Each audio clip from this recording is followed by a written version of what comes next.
Hello AP Biology students, we're going to go over the second section of Unit 1. And in this section, we're going to go over chemical bonds. Chemical bonds are attraction forces between atoms. And there are many different types of chemical bonds, but in this section, we're going to really focus on ionic and covalent bonds. When talking about chemical bonds, we have to discuss something called valence electrons. These are the electrons that are found in the furthest orbital away from the nucleus of an atom. As you can see, we have our atom, and the valence electrons are going to be these electrons in the outermost orbital of that atom. Typically, when atoms interact and form a chemical bond, these valence electrons are going to be the determining factor when looking at the properties of the chemical bond and the properties of the atoms. To determine the number of valence electrons, you're going to be looking at the group number on the periodic table. For instance, all of the atoms or all of the elements in this first column here are going to have one valence electron, then two, then 3, 4, 5, 6, 7, and 8. We skip all of these metals here because they don't follow a nice pattern, and they do have a certain number of valence electrons, but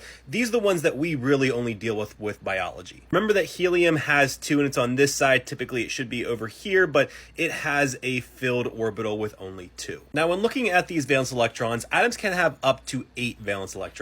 And atoms want to have 8 valence electrons, or in other words, they want to have filled orbitals. Now, atoms can gain or lose electrons to complete this role. So in other words, electrons can be given or shared to fill the octet role. One thing that I like my students to understand about these atoms and valence electrons is how to draw a Lewis dot structure. Basically, all this consists of is the element symbol and the number of valence electrons represented by dots. In the diagram above here, you can see that the X is going to represent the element symbol. If an element only has one valence electron, you can see we're going to put it to the right here. If it has 2 valence electrons, we're going to put one here and one here. You can see 3, we put one here, here, here, and then 4, they all go around once, and then so on and so forth. Now, there are exceptions to these rules. For instance, helium only has 2 valence electrons, but they're actually going to be paired together here. But this is a basic framework of how to produce these Lewis dot structures. Now, whenever we see a line between these atoms,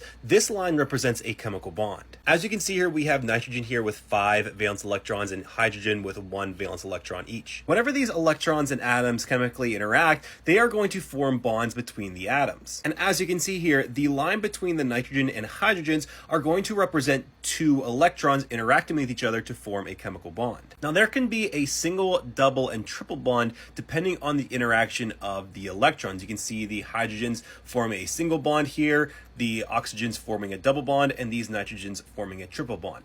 Remember that each line represents 1 chemical bond and each line represents 2 electrons. So between the 2 oxygens, we have 4 electrons, and between the 2 nitrogens, we have 6 electrons since it's representing a triple bond and a double bond. Typically, when chemical bonds are formed when electrons are shared, these are called covalent bonds. Again, we can see our 2 atoms here sharing 2 electrons and filling its orbital.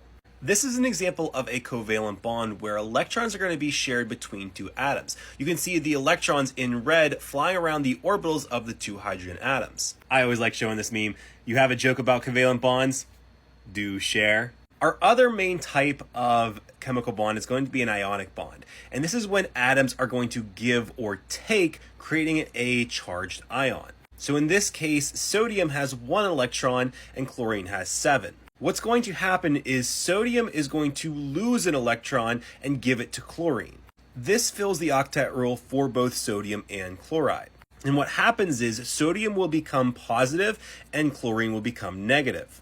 The reason behind that is because since sodium lost an electron, it lost a negative charge, making it positive. And since chlorine gained an electron, it became more negative since the electrons have a negative charge. We refer to positively charged ions as being a cation, while negatively charged ions are called anions. This is an example of an ionic bond where an electron from sodium is going to be given to the fluorine atom here, making the sodium positive and the fluorine negative. What happens then is, since there is a positive and negative charge, there is an attraction between those 2 charges, creating an ionic bond. I always find this style of meme just hilarious. You can see the electron leaving the sodium atom and glory to chloride.